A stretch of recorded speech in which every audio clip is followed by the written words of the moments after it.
صاحب میرا دوست ہے, اس کی کسی سے دوستی ہوئی تھی, وہ اس سے عشق کر بیٹھا ہے لڑکی سے, لڑکے سے, اور اس کے بعد ابھی وہ دوست الگ ہوا ہے تو وہ میرے کو بد دعائیں دے رہا ہے, تو لگے گی یا کیا؟ نہیں کوئی بد دعائی نہیں لگے گی, اللہ معاف فرمائے یار, یہ تو بہت ہی بری بات ہے نا اس کی. وہ پہلے چلیں, ان کے بعد ان کو دے دیے گا. جی السلام علیکم. وعلیکم السلام. امام صاحب, میں نے اپنے ایک رشتہ دار کے پیسے اپنے کاروبار میں لگائے تھے, اور انہوں نے یہ کہہ بھی دیا تھا کہ جو نفع ہو نقصان ہو کوئی مسئلہ نہیں, برابر میں ہوں گے, لیکن مجھے پتہ تھا کہ وہ اس چیز نقصان کو برداشت نہیں کر سکتے, اور میری حیثیت تھی تو مائک کے قریب, تو تقریباً میں نے ان سے 25,000 روپے مہینہ باندھا تھا کہ جی میں آپ کو 20 لاکھ روپے 25,000 دیتا رہوں گا. ایک اماؤنٹ میں نے فکس کر لی, نقصان کی ذمہ داری میری تھی, حالانکہ انہوں نے اس طرح کی کوئی شرط مجھ سے طے نہیں کی. انہوں نے کہا نقصان میں تب بھی کوئی مسئلہ نہیں ہے, تو کیا یہ چیز سود میں شمار ہوگا؟ بالکل, کیونکہ ایک اماؤنٹ جو فکس کر لی نا 20 لاکھ دینے آپ ہر سال, تو یہ جائز نہیں ہے. آپ نے ان سے یہ ایگریمنٹ کرنا تھا کہ میری انویسٹمنٹ ہے, پروفٹ جتنا ہوگا پرسنٹیج کے حساب سے ہم اس کو تقسیم کریں گے, پھر منتھلی کچھ دیتے رہیں آپ فکس, سال کے بعد ہم اس کو ایڈجسٹ کر لیں گے. اچھا, یہ فکس میری طرف سے ہوا تھا, ان کی طرف سے نہیں, یہ غلط ہے, ناجائز ہے. اب اس چیز کو کیسے صحیح کیا جا سکتا ہے؟ اب اس چیز کو ایسے صحیح کیا جا سکتا ہے, یہ معاملہ فاسد ہو گیا, تو اب آپ نے جو پیسے ان کو دیے ہیں, انہوں نے جو محنت کی ہے نا, ان کی صرف انویسٹمنٹ تھی, محنت ان کی کوئی. اچھا, محنت آپ کی ہے, صرف محنت میری, محنت آپ کی ہے, تو ان سے آپ اجرت لیں گے. ان کی انویسٹمنٹ, یہ ایگریمنٹ تو کر دیا ختم, ٹھیک ہے, ٹھیک ہے. جو 20 لاکھ آپ نے لیے, آپ نے لیے ہیں, میں نے لیے تھے ان سے, انویسٹمنٹ کروائی. اچھا, انویسٹمنٹ کے لیے 20 لاکھ لیے تھے, پروفٹ میں آپ نے کہا تھا فکس اماؤنٹ دیتا رہوں گا. جی بالکل. تو جو پروفٹ آپ نے ان کو فکس اماؤنٹ دیا ہے, اس کو تو اس 20 لاکھ میں سے مائنس کر لیں, ٹھیک ہے, اور آپ کو ملے گی اجرت مثلیہ. اجرت مثلیہ کا مطلب یہ کہ جو کام آپ نے کیا ہے, یہ دیکھا جائے گا کہ اگر کوئی کمپنی کسی ملازم کو اس کام کے لیے رکھتی تو کتنی سیلری دیتی وہ, تو اتنی تنخواہ آپ لے لیں. سمجھ میں آ رہی ہے بات؟ یعنی آپ یوں, وہ شرکت کا جو مزاربت کا ایگریمنٹ تو ختم, وہ ناجائز تھا. تو یہ سمجھا جائے گا ایک سیٹ تھے, 20 لاکھ میں انہوں نے ایک ملازم رکھا ہے کام کے لیے, تو اس ملازم کی کتنی تنخواہ ہونی چاہیے سوسائٹی میں, کتنی ہوتی ہے, تو 4-5 لوگوں سے اندازہ لے کے اس کا ایک ریشو نکال لیں, وہ تنخواہ آپ کو ملے گی, باقی سارا پیسہ ان کو واپس کریں گے آپ. جی جی جی بھائی. ادھر وہ مفتی صاحب, میں ایک ٹائم پہ یونیورسٹی میں تھا, تو یونیورسٹی میں مجھے ایک لڑکی پسند تھی, تو لڑکی والوں نے بولا کہ آپ اپنے جو ہے نا گھر والوں کو لے کر آؤ. 2022 کی بات ہے. تو ایک سال کے بعد میں نے اپنے گھر پہ یہ بات بتائی کہ مجھے لڑکی پسند ہے, ان کے گھر پہ چلے. تو گھر والے گئے ان کے گھر پہ, لیکن گھر والوں کو جو ہے جی لڑکی بھی پسند نہیں آئی, ان کے گھر والے بھی سمجھ میں نہیں آئے. اچھا, اوہ, تو پھر 2022 سے لے کر 2025 تک لڑکی والوں نے یہ بات بولی کہ آپ لوگ اپنے گھر والوں کو لے آؤ, ورنہ اگر آپ نہیں لا رہے تو ہم کہیں اور کر دیں گے. پھر تو 2025 کے اینڈ میں میں نے نکاح لڑکی سے کر لیا. ان کے لڑکی والے تھے, وہ لوگ راضی ہو گئے تھے, ان کے گھر والے تھے, تو میں نے نکاح کر لیا. پر جب میں نے نکاح کر لیا تو اس کے 2 مہینے بعد میں نے گھر پہ یہ بات بتا دی کہ میں نے نکاح کر لیا ہے. تو اب گھر والے راضی نہیں ہو رہے ہیں, وہ بول رہے ہیں کہ اس کی رخصتی یہاں نہیں ہوگی. کوئی بات نہیں, الگ گھر لے لو یار.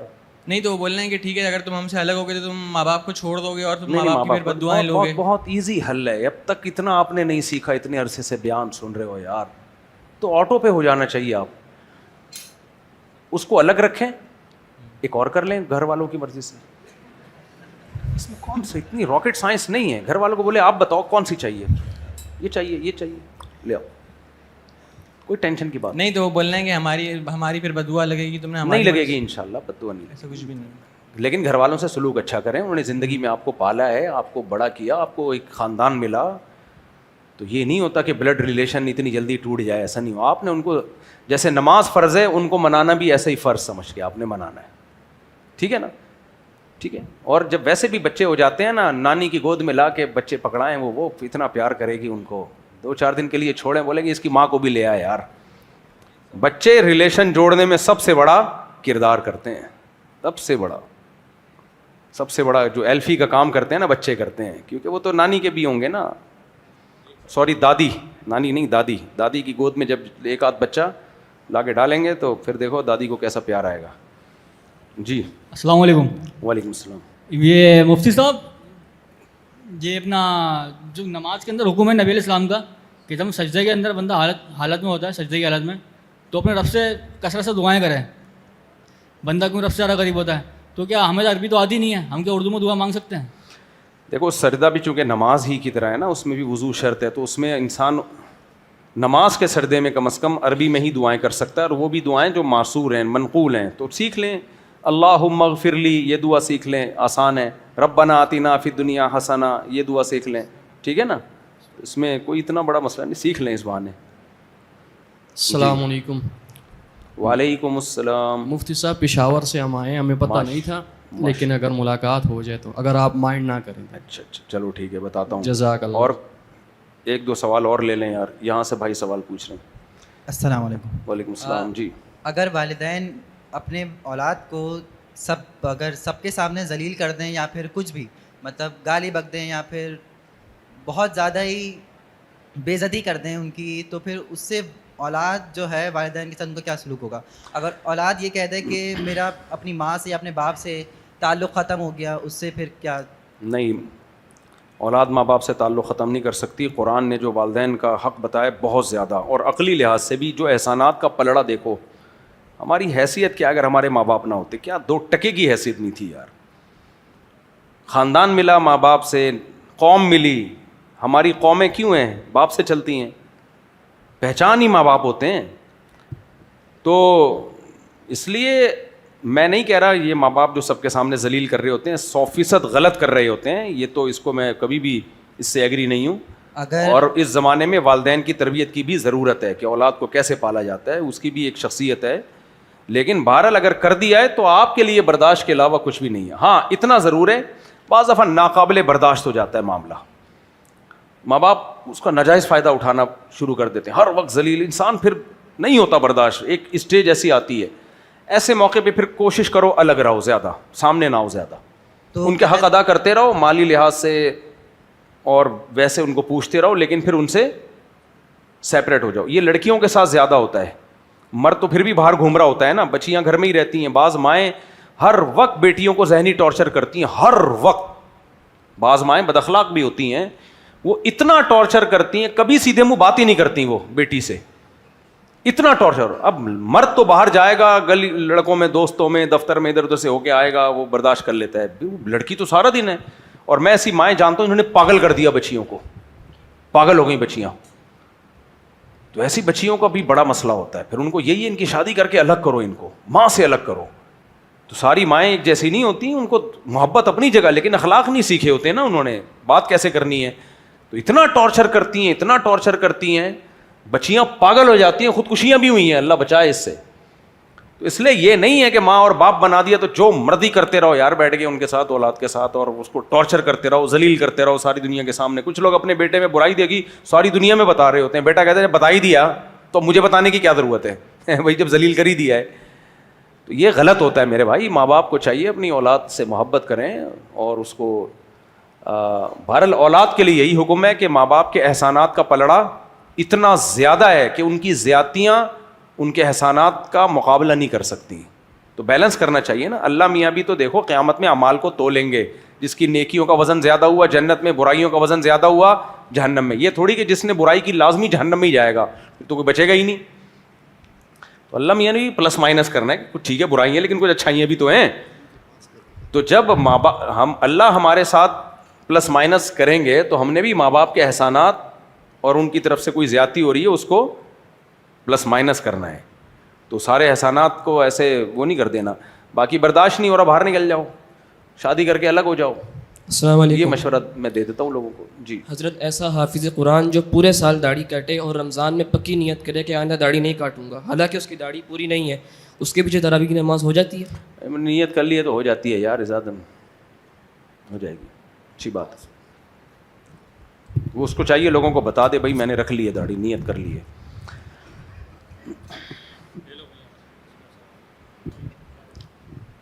نماز ہر فاسق کے پیچھے بھی ہو جاتی ہے, لیکن بہتر نہیں ہے ایسے آدمی کو امام بنانا. السلام علیکم. مفتی صاحب کیا تراویح پر اجرت لینا جائز ہے؟ میں نے بعض علماء کے نزدیک جائز ہے. حضرت نہیں, صرف مفتی ظفر علی صاحب نے جائز کہا ہے, باقی کسی کے نزدیک جائز نہیں. اور جو کہتے ہیں حضرت مفتی ظفر علی صاحب کے فتوے کو فالو کرتے ہیں تو پھر وہ اسٹرابری کو بھی حرام سمجھیں, کیونکہ مفتی ظفر علی صاحب اسٹرابری کو بھی حرام کہتے تھے. مفتی ظفر علی صاحب کہتے تھے تراویح کے بعد تہجد جائز ہی نہیں ہے, وہ اس فتوے کو بھی فالو کریں. السلام علیکم. ایک منٹ, مفتی ظفر علی صاحب کے اور بھی بہت سارے تفردات ہیں, تو اس لیے وہ کسی بھی صحیح ریلائبل جو ادارے ہوتے ہیں، بنوری ٹاؤن، جامعۃ الرشید، دارالعلوم کرنگی، جامعہ اشرفیہ، اور میں نے تو اس پہ بہت سارے اسلاف اور فقہا کی عبارتیں بھی نکالی ہیں، کبھی میں ہوا تو فتویٰ بھی شائع کروں گا، کسی کے نزدیک بھی تراویح کی اجرت جائز نہیں ہے. تو ویسے بھی یار ایک نفلی عبادت سنت موقدہ ہے لیکن فرض تو نہیں ہے نا، تو اس پہ کیسے یعنی دل کیسے مان لیتا ہے اس کا.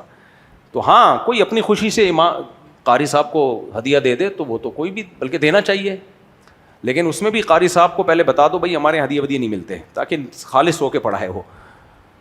تراویح تہجد کی طرح کی نماز ہے. اب تہجد کوئی پڑھا رہا ہے تو پیسے لے کے چل بھائی نماز پڑھا، ایسا نہیں ہوتا بھائی. یہ نماز نہیں ہے. فرض نماز تو پورے سال ہے نا، اس میں تو امام کو پورے سال کے لیے ایک شاعر اسلام میں سے ہے، اور اس کی پورے سال کوئی ذمہ داری لے گا پوری، یعنی سال بھی نہیں، وہ تو جب تک ہے ذمہ داری لیتا ہے، اور پھر اس دوران وہ کوئی اور کام نہیں کر سکتا. تراویح میں یہ ہے کہ نہیں پڑھا رہا تو اپنی پڑھ لو، الحمد للہ سے پڑھ لو، پورا قرآن ختم ہی نہ کرو. فرض نماز کے بغیر تو گزارا نہیں ہے نا، وہ تو اسلام کا پورا رکن فوت ہو جائے گا. تراویح میں یہ ہے کہ سنت ہے قرآن ختم کرنا، اگر نہیں مل رہا تو الحمد للہ سے پڑھ لو، جماعت سے پڑھنا بھی بہتر ہے، افضل ہے، نہیں ہو رہا تو اکیلے پڑھ لو. اس لیے اس میں یہ جو تراویح کے حافظوں نے اس کو دھندا بنایا ہوا نا کمانے کا، یہ بہت برا عمل ہے. اس کو بتا دو یہاں سے کچھ نہیں ملتا، پھر اپنی خوشی سے کوئی دے دو، اس کو بھی چاہیے لالچ نہ رکھے. ہدیہ وہ ہوتا ہے جو بغیر لالچ کے آئے، جو لالچ کے ساتھ آئے وہ ہدیہ نہیں ہوتا. چلیں بھائی. السلام علیکم سر جی. اگر کوئی مرد ہے وہ لیڈیز پارلر یا پھر لیڈیز سیلون کا کام کرتا ہے تو اس کی کمائی، لیڈیز ہے یعنی، تو اس کی کمائی کے بارے میں کیا حکم ہے؟ کرنے والا مرد ہے. دیکھو کمائی کا تعلق ایک بالکل الگ چیز ہے، بذات خود جائز کام ہے، اس کی کمائی حلال ہو. لوگ نا ہر ناجائز کام کی کمائی کو سمجھتے ہیں ناجائز ہے، ایسا نہیں ہے. کچھ کام ناجائز ہوتے ہیں، کمائی جائز نہیں ہوتی. کچھ کام بھی ناجائز ہوتے ہیں، کمائی بھی ناجائز ہوتی ہے. تو اب کوئی اگر بال کاٹ رہا ہے، یہ جیسے خاتون ہے، فیمیل ٹیچر ہے، ینگ ہے، وہ لڑکوں کو پڑھا رہی ہے، کلاسز لے رہی ہے، پردہ نہیں کر رہی، یہ کام جائز ہے ناجائز ہے؟ بولو ناجائز ہے. لیکن اس کو جو تنخواہ ملے گی وہ جائز ہوگی، کیونکہ تنخواہ ٹیچنگ کی ہے نا، پڑھا وہ ذمہ داری سے رہی ہے. بے پردگی کا گناہ ہوگا اس کو، بے پردہ کیوں ہو رہی، وہ الگ گناہ ہے.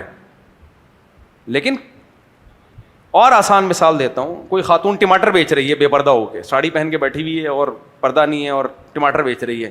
ہاں بھائی 10 روپے کلو لے لو بھائی، ساری دنیا اسی سے ٹماٹر خرید رہی ہے ڈبل ریٹ پہ. صحیح ہے نا، جمشید سے کوئی بھی نہیں لے رہا کیونکہ بڑی بڑی مونچھیں ہیں اس کی. تو اب یہ عمل تو ناجائز ہے بھائی، تو پردہ کیوں نہیں کر رہی ہے؟ کیوں بے پردہ ہو کے بیٹھی ہوئی ہے؟ جوان عورت ہے، کیوں پردہ نہیں کر رہی ہے؟ سلیو لیس کپڑے کیوں پہنے ہوئے ہیں؟ لیکن ٹماٹر کی جو آمدن آئے گی وہ تھوڑی ناجائز ہوگی، کیونکہ چرس نہیں بیچ رہی، بیچ کیا رہی ہے؟ ٹماٹر. اور ایک مولوی صاحب ہیں تہجد گزار اور بڑے زبردست نیک پرہیزگار، حج کر کے آئے ہیں ابھی نئے نئے، ڈریسنگ بھی اسلام کے عین مطابق، باوضو ہو کے تہجد پڑھ کے آئے ہیں، ساری نمازیں باجماعت پڑھ رہے ہیں، بیچ کیا رہے ہیں؟ چرس. ان کی آمدن حلال ہوگی حرام ہوگی؟ حرام ہوگی. یہ کیا میں اتنا نیک آدمی، اتنے اچھے کپڑے، خوشبوئیں لگی ہوئی ہیں، میری آمدن حرام، اور وہ جو بیٹھی ہوئی ہے جس میں غیرت نہیں ہے، شرم نہیں ہے، حیا نہیں ہے، اور خاندانی عورت نہیں ہے، اس کی آمدن حلال.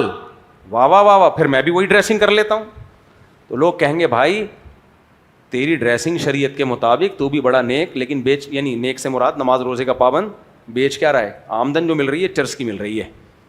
چرس بیچ کے پیسے کمانا، چرس کے بدلے میں جو پیسہ آئے گا حرام ہوگا، اور وہ بے پردہ ہے، گنہگار ہے، جہنم میں جائے گی، سب کچھ ہے، لیکن جہنم میں بے پردگی کی بیس پہ جائے گی، ٹماٹر کی بیس پہ نہیں جائے گی.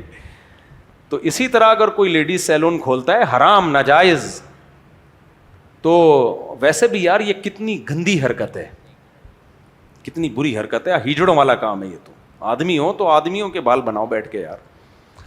چلیں یوٹیوب کی جو پھر لمبی بات ہو جائے گی. چلیں مفتی صاحب، یہ لوگ یہ چپس پاپڑ وغیرہ بناتے ہیں، تو اس میں کوئی دوسری کمپنی والا وہ جو ہے نا انعامی بنا رہے ہیں، تو انعامی میں وہ پیسے ڈال رہے ہیں. ہاں، تو یہ سود میں ہے کہ نہیں؟ یہ سود میں نہیں آتا. انعامی جو چپس ہوتے ہیں نا اس میں ایک ٹوکن ڈال دیا تو یہ سود نہیں ہے. یہ لوگوں کو اٹریکٹ کرنے کے لیے انعام دیے جاتے ہیں تاکہ ہم سے ہی چپس خریدیں. یہ ناجائز جوا اس وقت ہوگا جب اس چپس کی قیمت بہت زیادہ بڑھا دیں, جو مارکیٹ ویلیو ہے اس سے بہت زیادہ. مثال کے طور پر وہ چپس 50 روپے کا تھا, آپ اس کو 500 روپے کا بیچ رہے ہو اس چکر میں کہ انعام نکلے گا, تو اب لوگ 500 روپے داؤ پہ لگا رہے ہیں. جب اس میں سے انعام نہیں نکلتا تو ان کے وہ 50 سے اوپر جتنی رقم میں ڈوب گئی وہ, تو پھر یہ جوا بنے گا. اگر وہ مارکیٹ ویلیو پہ ہی بک رہا ہے تو پھر اس میں انعام کے ٹوکن ڈال دینا, یہ صرف لوگوں کو اٹریکٹ کرنے کے لیے یہ جائز ہے. مفتی صاحب میں دیر سے آیا ہوں, اگر ملاقات کا موقع اچھا مل جائے ٹھیک ہے ٹھیک ہے ٹھیک ہے. آخری سوال بس, لاسٹ کوشچن. السلام علیکم مفتی صاحب. میرا سوال یہ ہے جی کہ میرے 3 بچے ڈاکٹر ہیں. ماشاء اللہ, 3 بچے ڈاکٹر. تو وہ میڈیکل بلاگ بناتے ہیں یوٹیوب پہ. کیا بناتے ہیں؟ Medical blog. اچھا, میڈیکل ولاگس بناتے ہیں, تو اس کے لیے کیا حکم ہے؟ جائز ہے آمدن ولاگس, میڈیکل ولاگس کی آمدن بھی جائز نہیں ہوگی تو کیا جائز ہوگا بھائی؟ تو انسانیت کا فائدہ ہے اس میں. السلام علیکم. وعلیکم السلام. لیکن یوٹیوب کی جتنی بھی ارننگ ہو اس سے 4 سے 5% صدقہ کریں لازمی, کیونکہ اس میں حرام کی آمیزش ہوتی ہے.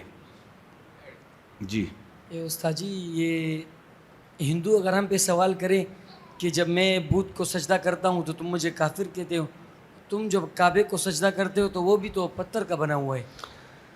کعبے کو ہم سجدہ کرتے ہیں اللہ کا گھر سمجھ کے, اور کعبے کو ہم نفع نقصان کا مالک نہیں سمجھتے. اللہ نے بتا دیا میرا گھر ہے, اس کو سجدہ کرو تو ہم کر لیتے ہیں, تو اصل میں اللہ کو سجدہ ہوتا ہے. یہ جو بتوں کو سجدہ کرتے ہیں تو یہ سمجھ کے کہ یہ بت ہمیں نفع اور نقصان دیتے ہیں, یہ ہمارے نفع اور نقصان کے مالک ہیں. ہم تھوڑی سمجھتے ہیں کہ ہمارے نفع نقصان کے مالک ہیں. ہم تو کعبے کو ایک عمارت سمجھتے ہیں. اللہ نے بول دیا میرا گھر ہے, اللہ بول دیتا نہیں ہے تو نہیں کرتے. اور ہمارے پاس اس کے دلائل ہیں, آسمان سے وحی آئی ہے. ان بتوں کے بارے میں اللہ نے کب بولا کہ یہ کوئی یعنی میرا گھر ہے یا میرا مکان ہے؟ کب بولا؟ یہ تو آپ نے خود بنا کے.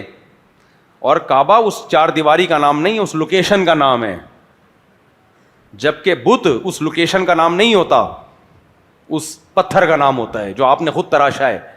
یہ کہہ سکتے ہیں نا کہ کعبہ بھی تو آپ خود بناتے ہو. بھائی خود بناتے, کعبہ کی لوکیشن ہم خود نہیں بناتے, اس پہ وہ جو لوکیشن وہ اللہ کی طرف سے متعین ہے. تبھی اللہ نے فولوا وجوہکم شطر المسجد الحرام, مسجد حرام کی طرف عبادت ہوگی. بیت اللہ اگر نہ بھی ہو, عمارت نہ بھی ہو, تو بھی اس طرف رخ کر کے نماز ادا ہو جائے گی. دوسری بات, اگر ہم بیت اللہ کو معبود سمجھتے, بھگوان سمجھتے, تو بیت اللہ کی چھت پہ ہی نماز پڑھ سکتے تھے. ہم بیت اللہ کی چھت پہ بھی کھڑے ہو کے نماز ہو جاتی ہے, سجدہ بھی ہو جاتا ہے. کسی بھگوان یا بت کے اوپر کھڑے ہو کر کوئی عبادت ہو جاتی ہے؟ ہمارے ہاں تو بیت اللہ کے اندر نماز پڑھو تو بھی ہو جائے گی, بیت اللہ کی چھت پہ نماز پڑھو تو بھی, کیونکہ سمت وہی ہے. تو وہ تو 4 دیواری تو ایک نشان ہے, نشان, تاکہ وہ لوکیشن ضائع نہ ہو اور اس کی نسبت اللہ کی طرف ہے. تبھی ہم طواف جب کرتے ہیں یا بیت اللہ کے سامنے سجدہ کرتے ہیں, بیت اللہ سے کبھی بھی دعا نہیں مانگتے کہ اے اللہ کے گھر تو ہماری بگڑی بنا دے. نہ ہمیں پتہ ہے نہیں بنا سکتا. بناتا کون ہے بگڑی؟ اللہ بناتا ہے. حضرت عمر حجر اسود کا بوسہ لیا کرتے تھے تو کہتے تھے تو پتھر ہے, نہ نفع دے سکتا ہے نہ نقصان. ہم نے صرف پیغمبر کو دیکھا ہے تجھے بوسہ دیتے ہیں, کہ تیری نسبت کس کی طرف ہے؟ اللہ کے گھر کی طرف. تو ہندوؤں کے ہاں یہ کانسیپٹ تھوڑی ہے. ہندو تو کہتے ہیں یہ جو بھگوان ہے نا, جو یوں کر کے آنکھیں ناک, یہ ہماری بگڑی بنائے گا, یہ ہمیں فائدہ دے گا, اس کو ہم سجدہ کر رہے ہیں, اس کو یہ نفع نقصان کا مالک ہے. نہ نہ نہ, اور کہتے ہیں اللہ نے اس کو اختیارات دیے. نہ, ہم کہتے ہیں اللہ نے بیت اللہ کو کوئی اختیارات نہیں دیے, صرف ایک گھر ہے اللہ کا. السلام علیکم. بالکل سوری, بیت اللہ کی مثال ایسے جیسے امرؤ القیس ایک شاعر گزرا ہے نا, وہ کہتا تھا امر من الدیار دیار لیلا اقبل ذا الجدار وذا الجدار. میں جب لیلا کے گھر کے قریب جاتا ہوں تو اس کے در و دیوار کے گرد گھومتا ہوں میں, اور کبھی گلی کی اس دیوار کو چومتا ہوں, کبھی اس دیوار کو. پھر لوگوں سے کہتا ہے وما حب الدیار شغفن قلبی, لوگوں ایسا بیوقوف نہیں ہوں کہ دیواروں سے محبت ہو گئی ہے. اصل میں دیواروں کے پیچھے لیلا رہتی ہے, اس گلی کی نسبت اس لیلا کی طرف ہے. تو ہم بھی بیت اللہ کی دیواروں سے محبت نہیں کرتے بذات خود, اس گھر کی نسبت کس کی طرف ہے؟ اللہ کی طرف ہے, اس لیے اس کے گرد چکر لگا رہے ہیں. السلام علیکم. تو اور نفع نقصان کا مالک نہیں سمجھتے اس کو ہم. جی السلام علیکم مفتی صاحب. وعلیکم السلام. میرے دوست کا ایک سوال ہے کہ نماز جنازہ کے بعد شکل دکھانا جائز ہے یا ناجائز ہے؟ جائز ناجائز کی بات نہیں ہے, انتہائی فضول احمقانہ حرکت ہے کہ میت جو چھپانے کی چیز ہے اس کو آپ دکھا رہے ہو. اور جنازے سے پہلے جو گھر میں جب میت آتی ہے تو بیوی بچے وہ تو دیکھ ہی لیتے ہیں, باقی پبلک کو دکھانا یہ بری بات ہے, چھپانے کی چیز ہے نا. دکھانا تھا تو دفن کیوں کر رہے ہو؟ اور جلدی دفن کرنے کا حکم اس لیے کہ دیکھیں نہیں لوگ اس کو, کیونکہ مرتے ہی انسان کا چہرہ خراب ہونا شروع ہو جاتا ہے. تو نہیں چاہتی شریعت اس کو چھپایا جائے, چھپاؤ اس کو, دفن کرو جلدی. تو اس لیے یہ اچھا کام نہیں ہے, شریعت کے مزاج کے خلاف ہے. ہاں دلہن سجی ہوئی ہوتی ہے, اس دن تیار ہوتی ہے, تو پھر اس کی رونمائی ہوتی ہے, محلے پڑوس کی عورتیں آتی ہیں اس کو دیکھنے کے لیے, بھائی نئی دلہن ہے وہ دکھاؤ, عورتوں کو دکھاؤ, آدمیوں کو وہ بھی نہ دکھاؤ, ورنہ اپنی والی چھوڑ کے اسی کی یادوں میں آ جائیں گے, روئیں گے کہ یار ہماری والی بھی ونس اپون اے ٹائم ایسی ہوا کرتی تھی. تو ان کو غم ہوگا اس لیے منع ہے. لیکن دلہن جب بھی محلے میں آتی ہے تو ساری عورتیں جاتی ہیں, بھائی نئی دلہن, تو ٹھیک ہے وہ بنتا ہے بھائی, وہ دلہن کو بھی اسی طرح دکھا رہے ہو, میت کو بھی دکھا رہے ہو, تو میت میں دلہن میں فرق کیا ہو گیا؟ میت چھپانے کی چیز ہے, دلہن خواتین کو دکھانے کی چیز ہے, اس کو دکھاؤ. اس کا زندگی میں پہلا دن آیا ہے, وہ بڑی تیار ہوتی ہے, تو وہ بھی چاہتی ہے کہ بھائی تھوڑی تعریفیں ہو جائیں میری. بس کافی ہے میرا خیال ہے. السلام علیکم. دلہن پہ اینڈ ہو گیا. جی السلام علیکم. وعلیکم السلام. بس آخری سوال ہے, اب مائک لے لیں گے ان کے بعد. بہت تھک گیا یار میرے بھائی, بہت, ایسے تو کبھی ختم نہیں ہوگا. جی پوچھیں. مولانا صاحب یہ تقریباً ہماری ایج سے مائک قریب رکھیں نا. والدین ہوتے ہیں, یہ اپنے چھوٹے چھوٹے بچوں کو 12 سال 13 سال نہ سمجھ بچے ہوتے ہیں, موبائل دلوا کے دے دیتے ہیں. بربادی. بعد ان بچے کو آئیڈیا نہیں ہوتا کہ یہ کیا چیز ہے, وہ اس کو استعمال کرتا ہے, بہت کرتا ہے, تو نہ سمجھی میں اس سے بہت اس پہ گناہ ہوتے ہیں. تو وہ گناہ کس کے؟ ماں باپ کو بھی ملے گا, یقیناً وہ گناہ ملے گا. بچوں کو موبائل نہ پکڑاؤ, اس اتنے ڈینجرس موبائل میں بچہ جاتا ہے. بعض دفعہ یہ ہوتا ہے کہ اس سے جو لڑکوں سے بدفعلی کرنے والے لڑکے ہیں نا, یہ رابطہ کر رہے ہوتے ہیں. کئی بچے بگڑ چکے ہیں, ماں باپ پریشان ہوتے ہیں ہمارے بچے کو یہ لت پڑی کہاں سے ہے, تو وہ اسمارٹ فون کے ذریعے پڑی ہوتی ہے. تو اس لیے بچے کے ہاتھ میں موبائل پکڑانا چرس پکڑانے سے زیادہ خطرناک ہے. السلام علیکم. کبھی بھی نہ کرو یہ کام. مفتی صاحب دونوں سجدوں کے درمیان میں دعا مانگنے کے ساتھ اچھی بات ہے, ثابت حدیث ہے. اللہم اغفر لی, اللہم اغفر لی وارحمنی وعافنی واہدنی وارزقنی واجبرنی وارفعنی, یہ دعا پڑھنی چاہیے. کچھ نہ ہو تو اللہم اغفر لی